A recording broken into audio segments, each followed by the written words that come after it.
I never thought the day would come when I would be afraid to walk inside my own daughter's kitchen. I never imagined that the same hands that cooked for my child all her life would tremble while holding a simple wooden spoon. But life does not warn you before breaking you. It just changes silently, in small painful ways. My name, it doesn't matter anymore. People stop caring about names when a woman grows old. They only see wrinkles, weakness, and the trouble she might bring. I spent my whole life raising a daughter who once held my hand tightly, who cried when I left the room, who couldn't sleep unless I stroked her hair. That same daughter now barely sees me, even when I stand in front of her. But this story, my story, didn't begin with hatred. It began with love. It always begins with love. That evening, I was in the kitchen, slowly stirring the pot of soup. My fingers were stiff, but my heart still remembered the recipe perfectly. The steam rising from the pot felt like a warm embrace from memories long gone. It reminded me of the time my daughter would sit on the counter, swinging her legs while watching me cook. "Mom, add more salt," she used to say with a little giggle. But today, there were no giggles, and no smiles, and no warmth. Just silence and tension floating in the air. I picked up the seasoning with careful hands. I wanted the soup to taste perfect. Maybe if the food tasted good, they would appreciate me. Maybe my daughter would smile at me, even if just for a moment. But fate had other plans. I heard footsteps behind me, heavy, irritated footsteps. My back stiffened. My heart dropped. I didn't need to turn around. I knew it was him. My son-in-law. He always walked like the world owed him something, and then, before I could take another breath, his voice thundered across the kitchen. "What are you doing?" The spoon in my hand rattled. I turned slowly, forcing a small smile. I am seasoning the soup," I whispered. "Just the way you're doing it wrong," he shouted, stepping closer. My breath caught in my throat. I felt the air shift, heavy, sharp, dangerous. He moved closer with every word. I opened my mouth to explain, but suddenly he pushed me. His hands on my shoulders, his anger burning through his eyes, his shove so strong that my weak legs couldn't hold me. I fell. The world spun. My back hit the cold tile. The wooden spoon slipped from my fingers.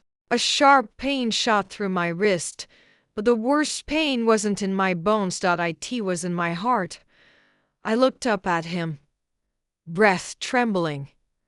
I was only trying to help," I whispered, but he didn't care. He didn't offer a hand. He didn't say sorry. He just looked at me like I was nothing. And then, my daughter entered. My eyes filled with tears of hope. Maybe she would defend me. Maybe she would hold me. Maybe she would show that I still mattered. But she didn't. She didn't gasp. She didn't shout. She didn't even hurry to check on me.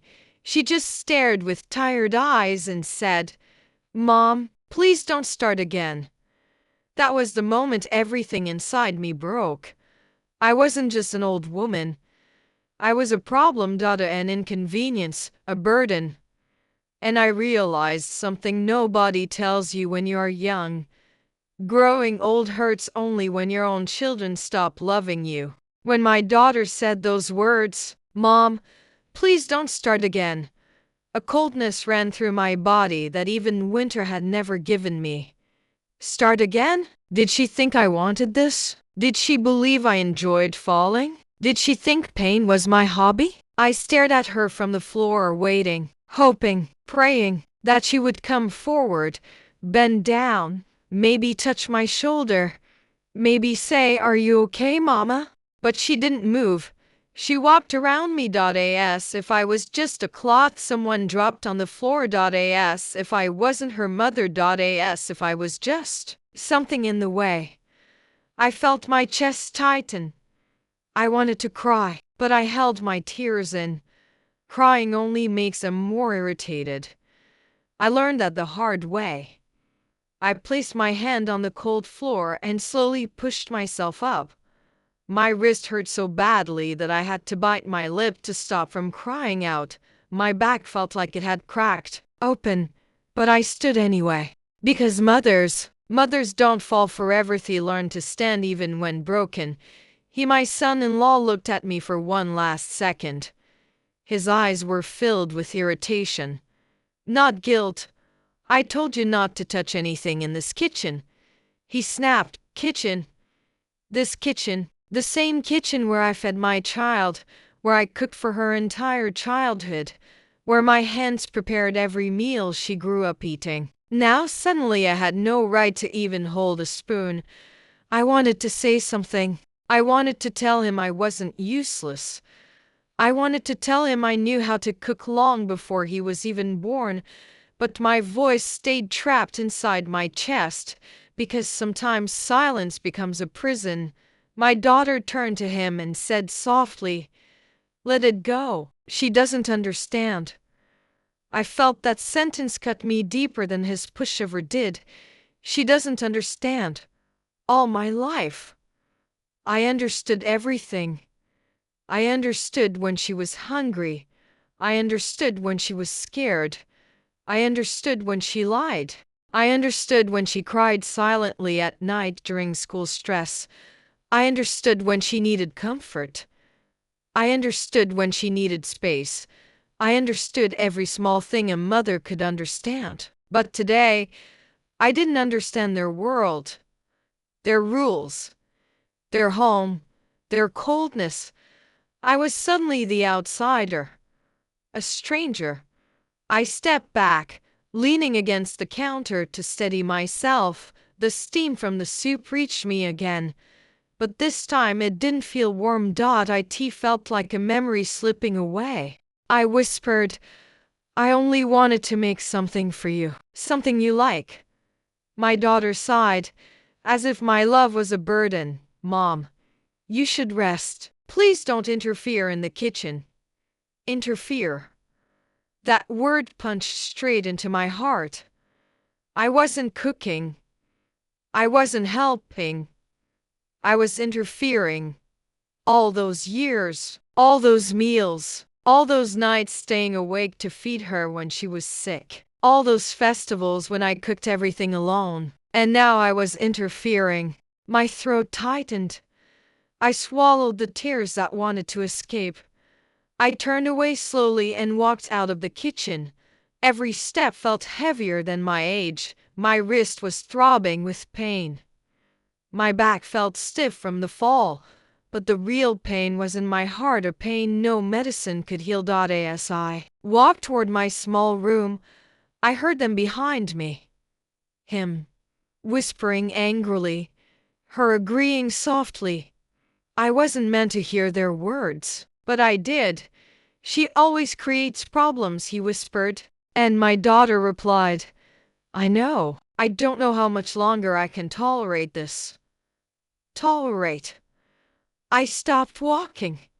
My legs froze. My daughter, the child I carried for 9 months, was tolerating me. That word hit me harder than any pushover could. I reached my room, closed the door gently, and sat on the edge of the bed. My hands shook. My heart felt like glass breaking piece by piece.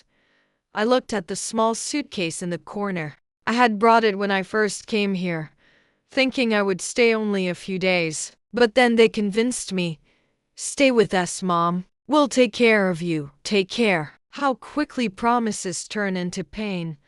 I pulled my blanket around myself even though it wasn't cold. I just needed something to hold on to. I whispered to myself, maybe tomorrow will be better." But deep down, a part of me knew this was only the beginning. That night, I lay awake for hours. The room was dark, but my thoughts were louder than any noise. Every time I closed my eyes, I saw myself on that kitchen floor again, my wrist bending painfully, my daughter looking away, My son-in-law shouting like I had ruined his entire life. I didn't cry loudly. Old people don't cry loudly. We cry like we breathe slowly, silently, secretly. We hold our pain like a blanket, wrapping it around ourselves so no one else sees. Default tax, because no one wants to see. I turned my face to the pillow so the fabric could absorb my tears. It reminded me of the nights when my daughter slept beside me as a child.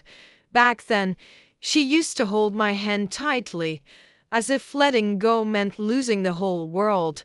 Where did that little girl go? Where did her love go? Or maybe she grew up, and in growing up, she learned the world's cruelty too. Hours passed. The house was silent, but my heart wasn't.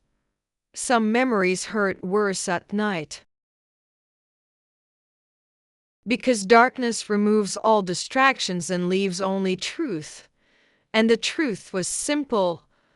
I didn't have a home anymore. I didn't belong anywhere. Not even here. The wind outside pressed against the window, and suddenly I felt colder inside and out. I pulled the blanket higher, trying to feel safe, trying to feel like I wasn't alone, but loneliness sat beside me that night, like an old companion I never invited. I held my wrist gently. It had started swelling. I winced at the pain. I knew if I showed it to them in the morning they'd roll their eyes, or say I was exaggerating, or worse, claim I must have fallen on my own. Old people aren't believed easily. We become invisible even when we're hurt. He whispered into the darkness. Why am I still here? The room didn't answer, but my heart whispered back, because you still hope she will love you again. And yes, that was the truth. The bitter, painful truth. I wasn't staying because they needed me. I wasn't staying because they cared. I was staying because a mother's heart can't accept that her own child doesn't want her, even when the evidence is right in front of her, even when she is pushed, even when she is humiliated, even when she sleeps alone, crying into a pillow. Still, she hopes, because that's what mothers do, break silently and continue loving loudly. The next morning, sunlight entered my room through the curtain. It touched my face gently, as if the sun itself was trying to comfort me. But mornings don't heal broken hearts, they just remind you that you survived another night. I slowly got up, supporting my back. My wrist had turned a faint blue. The swelling had grown. I knew they wouldn't ask about it. I knew they wouldn't notice, because noticing requires love. And love, I had lost that long ago. I opened the door carefully. I could hear them in the kitchen, laughing softly, talking to each other. When I stepped into the living room, their voices lowered.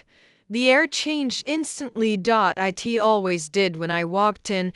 My daughter didn't say good morning. She didn't smile. She didn't even look up at me.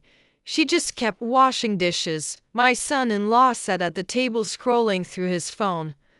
I stood there for a moment, feeling out of place, like a guest who had overstayed her welcome, like a shadow passing through their bright morning. I took a slow breath and said softly, "Good morning." No one replied. My heart ached again, but I tried not to show it.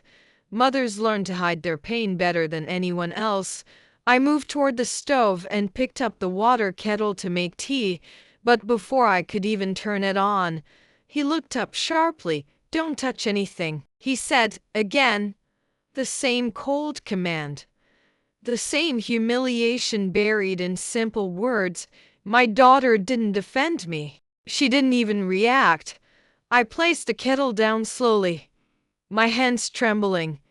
I was just trying to make tea. I whispered, "We will make it." He said, irritated, "You'll spill something again." Again. That one word stabbed me. I wasn't a child. I wasn't clumsy. I wasn't incapable. But in this house, I was treated like nothing. I stepped back, my eyes lowered, my heart sinking. I whispered, "Okay, I won't touch anything." He didn't respond, me daughter didn't respond, only silence did. And in that silence, I felt myself disappear. A little more, a little deeper, a little further from the world I once called family. I walked back toward my room slowly, each step feeling heavier than the last. There was a time when mornings meant warmth, chatter, and the smell of fresh chai spreading through the entire house. But today, mornings were a reminder of how unwanted I had become. I sat on the edge of my bed and looked at my hands, the same hands that worked all my life, the same hands that held my daughter when she cried, the same hands that cooked for her every single day. Now those same hands were not allowed to even touch a kettle. I stared at the swollen bruise on my wrist. It pulsed with pain, but the pain in my chest pulsed even harder. I whispered to myself, "Why am I living like this?" But the answer didn't come, because sometimes the truth is so painful, the heart refuses to say it out loud. As I sat there lost in thoughts, I heard a knock on my door. For a moment, a spark of hope lit inside me. Maybe my daughter came to check on me. Maybe she felt bad. Maybe she realized I was her mother. I quickly wiped my tears and straightened my dupatta. But when I opened the door, it was in single quotes It was her husband. My hope died instantly. He stood with a blank expression, arms crossed. "We're going out for a while," he said. "Oh, okay," I replied softly. I waited for him to say something more, maybe tell me when they'd be back, or if they needed anything. But he just said, "Don't touch anything while we're gone." The third time. The same order. The same insult. I nodded quietly, trying not to show the hurt building inside me.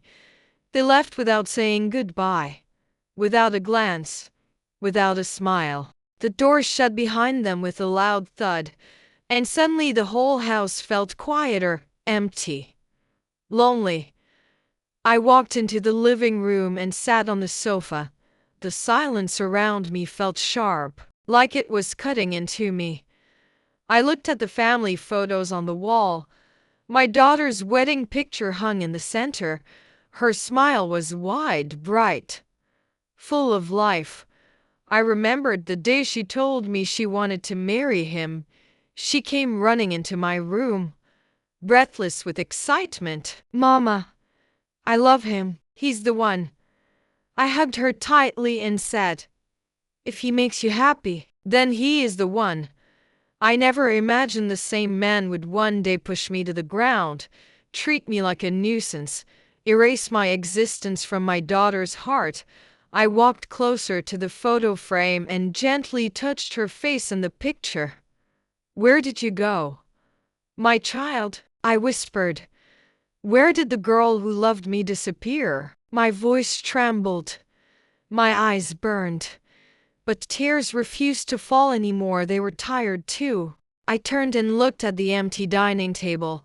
I remembered years of breakfasts, lunches, dinners, all cooked by these same old hands. And now, I wasn't allowed near the kitchen.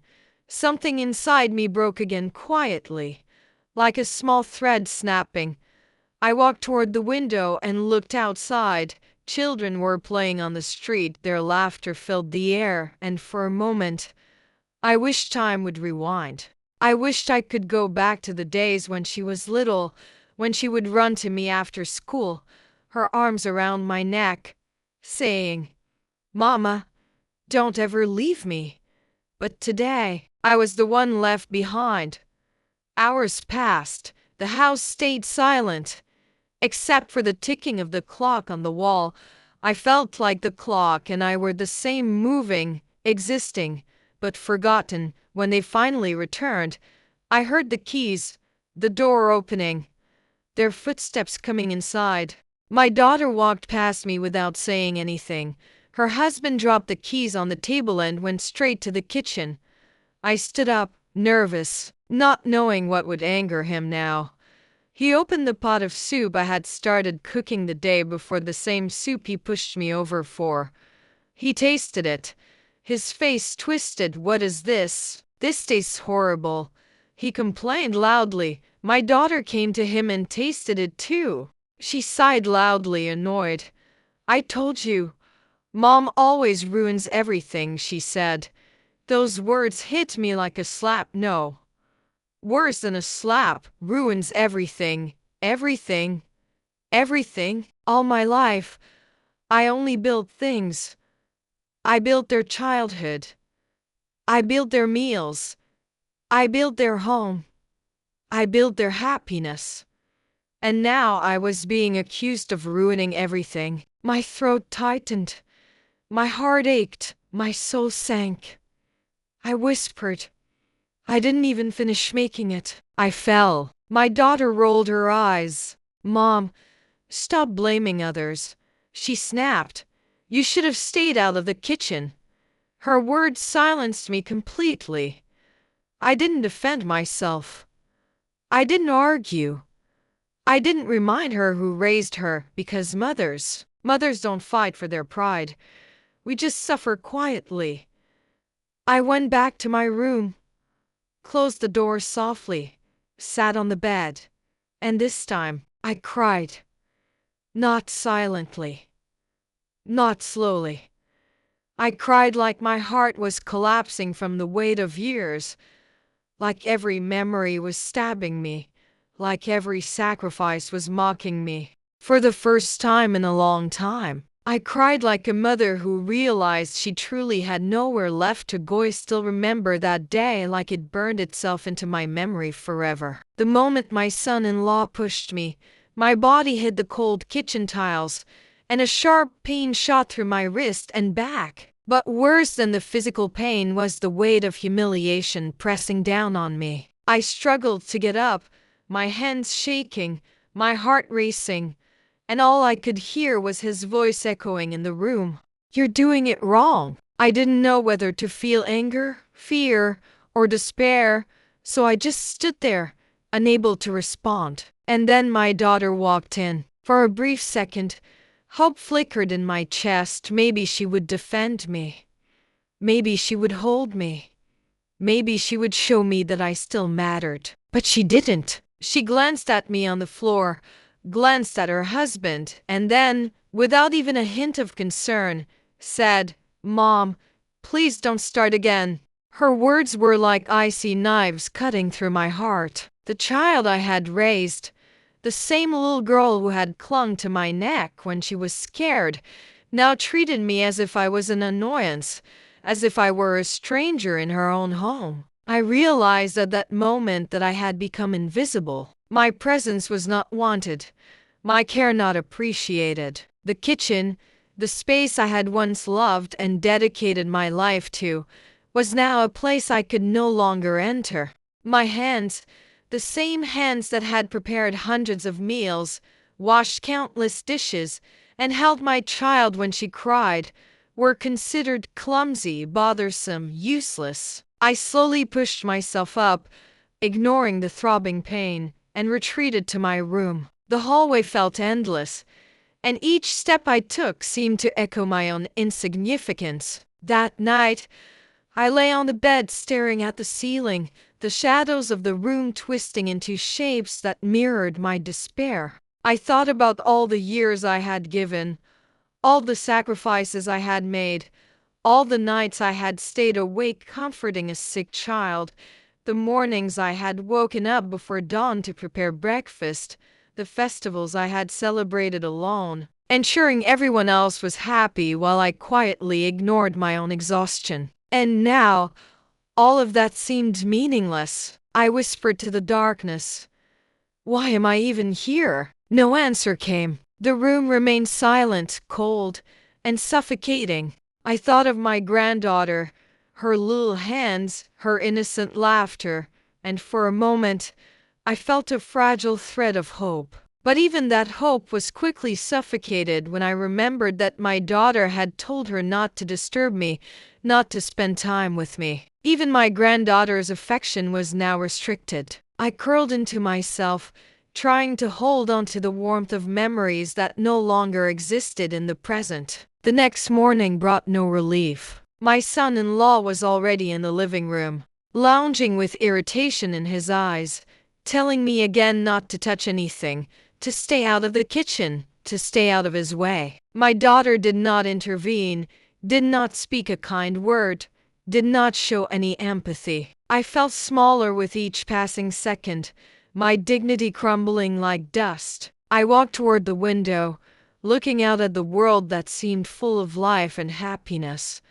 while my own life felt like a punishment I had not asked for. And yet, deep inside, I hoped. I hoped for kindness. I hoped for recognition. I hoped that one day my child, the girl I had nurtured, would remember the mother who had given everything. But deep down, I knew hope was fragile, like glass ready to shatter at the slightest touch. That day, I sat quietly in my room, the pain in my body and heart mingling, both screaming at me to run, to leave, to escape. Yet I did nothing, because mothers, no matter how hurt, remain rooted. We stay, even when unwanted. We endure, even when humiliated. We love, even when our love is not returned. And that day, lying on my bed, I realized that the true weight of aging is not the aches of the body, but the loneliness, the neglect, the absence of care, and the quiet betrayal of those you gave your life to. My hands, my body, my heart all had worked tirelessly for my family, and now they were treated as though they were nothing. The house was filled with voices, laughter, movement, life, but I was no longer part of it. I was a ghost wandering in a home I had built, a spectator of the family I had raised. That night, I prayed silently, hoping for strength, hoping for courage, hoping for the faint possibility that one day my daughter and granddaughter might see me again, not as a burden, but as the mother, the grandmother, the human being I had always been. And as the tears slid down my cheeks, I whispered to the dark, empty room, "I am still here. I am still your mother. Do not forget me." That night, after lying awake with my heart pounding and my body aching from the push, I felt a heaviness I had never known before. The next morning, I woke to the sound of hurried footsteps, the clinking of dishes, and voices that once brought comfort but now made me feel small, insignificant, and invisible. My wrist throbbed painfully. My back ached with each movement. But even more unbearable was the way my heart carried the weight of yesterday's humiliation. I tried to stand, bracing myself against the edge of the bed, and slowly made my way to the living room. The air felt different, cold, sharp, and unwelcoming, as if I had stepped into a world where I did not belong. My son-in-law was sprawled on the sofa, scrolling on his phone, his expression impatient and irritated. I barely whispered, "Good morning," but he didn't look up, didn't respond, didn't even acknowledge my existence. My voice seemed to disappear into the walls of the house, leaving me echoing alone with my own humiliation. I tried again, softly, "Is my granddaughter awake?" He finally glanced at me and said, with an impatient sigh, "She's gone to school. Don't ask unnecessary questions." His words were sharp, dismissive, leaving me feeling smaller than I had ever felt in my life. I lowered my gaze, my voice barely audible. I just wanted to see her. But he didn't care. He went back to his phone, ignoring me completely. The house, once a place of laughter, warmth, and love, had turned into a prison where I existed only as a shadow. My daughter appeared then, her steps quick and her eyes tired. I hoped, for the smallest fragment of hope, that she might say something kind, might speak up for me, might remind him that I was her mother. but she only said, "Mom, why are you standing here? Don't hover around. It makes everything uncomfortable, uncomfortable." I felt that word pierce straight through my chest. I had spent a lifetime caring for this family, giving every ounce of my energy, every sleepless night, every sacrifice I could offer. And now I was uncomfortable, a burden, invisible. I tried to reply gently, "I'm sorry. I didn't mean to." She interrupted me with a dismissive wave, her face tight with irritation. "Just stay in your room if you don't have anything useful to do," and she walked past me. I was left standing there, holding the walls for support, my soul sinking, my dignity shattered into pieces I didn't know how to gather. The day dragged on, quiet and heavy, every sound in the house reminding me of how I no longer belonged. My granddaughter returned from school, her tiny laughter trying to fill the silence. But even she was held back by her mother, who said, "Go change your clothes first. Don't disturb Nani." Disturb. That word cut deeper than any push, any insult. I felt the walls closing in around me. The life I had built, the love I had given, all slipping away as if it had never mattered. I went back to my room, curling up on the bed, hugging my shawl tightly, wishing that perhaps if I stayed small enough, silent enough, I could survive the day. I whispered into the emptiness, "Am I even wanted here? Do I still matter to anyone?" And the only answer was the quiet ticking of the clock, a cruel reminder that time moves on even when your heart feels frozen in pain. As night fell, the house settled into a familiar rhythm of normalcy, laughter, and family life that did not include me. I stayed awake again, my body sore, my spirit heavy, thinking about all the meals I had cooked, the nights I had comforted, the sacrifices I had made, and how all of it had become meaningless in their eyes. And yet, despite all the pain, I held on to the smallest spark of hope that one day my daughter would see me again as her mother, that she would recognize the love and life I had poured into this family. I closed my eyes, praying silently, tears streaming down my face, whispering into the dark, empty room, "I am still here. I am still your mother. Do not forget me." And in that prayer, I felt both the weight of my sorrow and the faintest glimmer of my undying hope. The days that followed were quiet, almost unbearably quiet, as if the house itself had swallowed my existence. I went through each morning, each meal, each hour feeling invisible, unheard and unwanted. My body still ached from the push, my wrist bruised and stiff, my back stiff and sore. But the deeper pain was in my heart, a hollow, aching loneliness that gnawed at me every second. And yet, somehow I survived. I survived because I had no choice but to. Mothers do not give up, even when everything around them tells them they are worthless. I kept my routines, cleaned my little corner, stayed out of the way, and whispered prayers into the empty air, hoping anyone would see me, hear me, or remember me as the mother I had always been. Then one evening, when the sky turned golden and the sunlight streamed softly through the curtains, I heard a small knock on my door. It was my granddaughter. She held a small notebook in her hand, her eyes wide and hesitant. She whispered, "Nani, I drew something for you." I felt a lump in my throat, tears brimming, and for the first time in weeks, I felt warmth in my chest. She had drawn a picture of our family, with all of us holding hands, and in big letters at the top, she wrote, "I love Nani." My eyes overflowed. I held her gently, stroking her hair, telling her softly, "Oh, my little one, thank you."